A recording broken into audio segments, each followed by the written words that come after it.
Hello everyone. In this tutorial, we will go through our Jira process. Jira is a project management tool with tons of plugins and integrations. There are no absolute way to set up your project in it, and we will use a simple setup of it that can manage small to mid-scale teams. First of all, we have 4 teams in our project: analysts, architects, developers, and UI. Maybe I can include architects in developers, but I have chosen to separate them. And let me just open the issue types.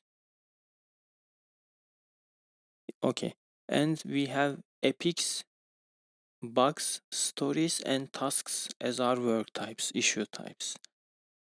Uh, Team members can open tasks to give detailed report or share part of stories between each other, but it is not required. So I will not delete this one, but it is not required too. Sometimes we have to separate features into multiple epics to make it easy to plan our workload. And let me show you how I separated them. Okay, backlog. Yes. I have separated my features into 3 epics. It is analysis, design, and development. I can start development with design, or analysis with design, or maybe even with development to build feedback circles and let the teams work in small parts of their feature in parallel.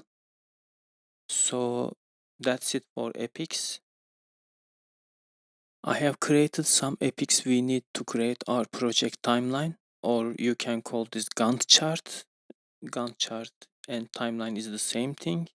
And this is simple in Jira because we have this timeline tab.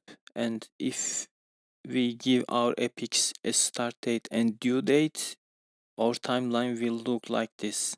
This is important because we may have to do quarterly plans for management, and this timeline will give us about info about where we are and what we will accomplish in the given timeline. So let's say that we told our management that we will complete uh, chat list, chat and chat detail at fourth quarter, and if we have some mishap or some developer leaving the company, we have to extend this part. And if we extend this part, as you see, we have a clash. So we have to move chat details development to another time. So we are overflowed on this quarter. This will give us ideas about our workload and our workforce.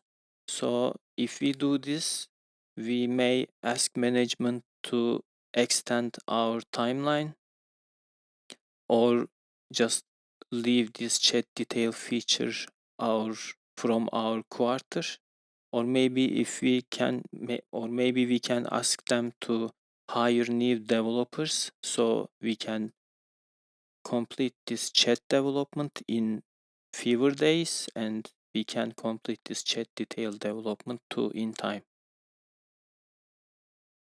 These processes may seem like too much work for some people, but when you start doing bigger projects or when you start working with bigger responsibilities, you need to have bird's eye statuses on projects.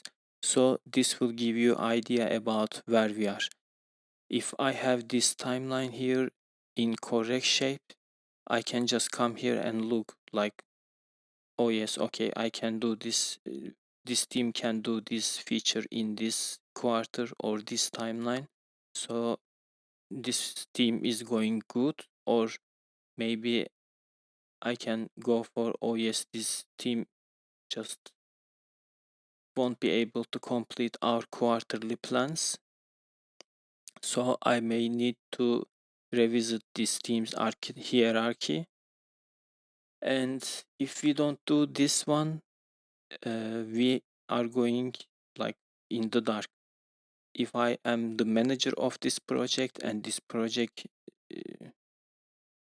if this project didn't have any timelines, I would get my information from people, and if people is not ready to give me the status updates like before my meeting with my upper management, I'm going to go talk with upper management without any information. So that can lead to incorrect information given to them. And we don't want that. We want to be organized and we want to have clear answers for any questions we receive. Because if you cannot show people that you are running this project, it may lead to layoffs or poor performance reviews. And we know what happens when you get poor performance reviews. You get less salary increase. To measure workforce we use story points. It's it's the long form of SP. I'll call it SP from now on.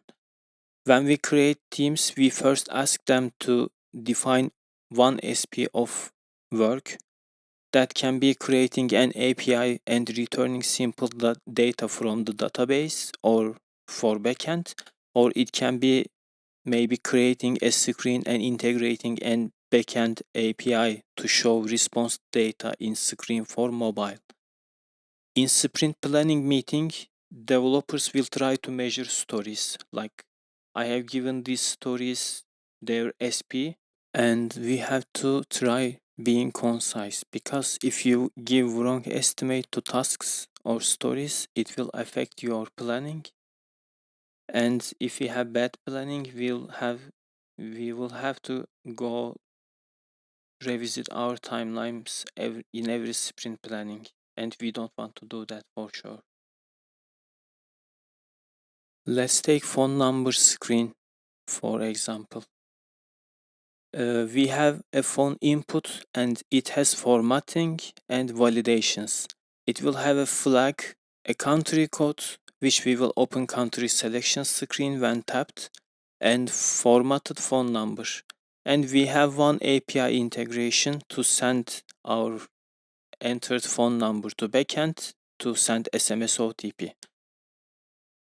When I think all of this, I would probably give this task to SPs, because if I define one SP as creating a screen with a simple API and showing it on screen, this task has a screen, a component, and API call. To note this one simple detail,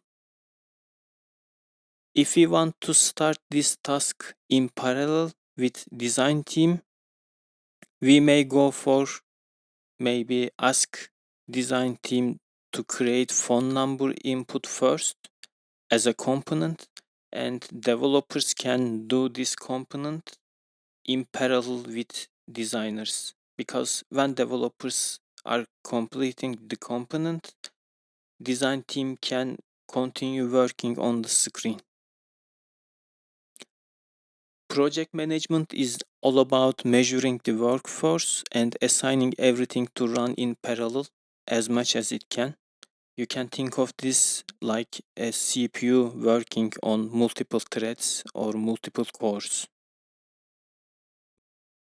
To return back to sprint planning, I have created sprint 1 and started it at 4th September, and I'm going to do 2 weeks of sprints, and I will try to stick as much as I can to it with creating recordings for each task.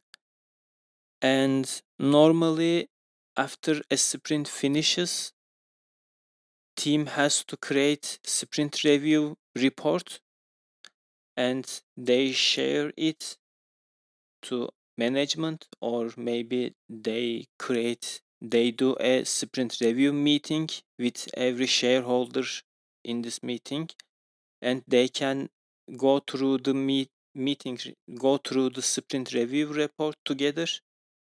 But creating a meeting has its risks because management can go rough on the team at the meeting. So if you are trying to find a way to keep motivation up, I would recommend sending the report if it's applicable in that environment, because when sprints are not completed in concurrent sprints, like maybe if team can't complete the string for like 3 or 5 sprints, management can be a bit rough on the team.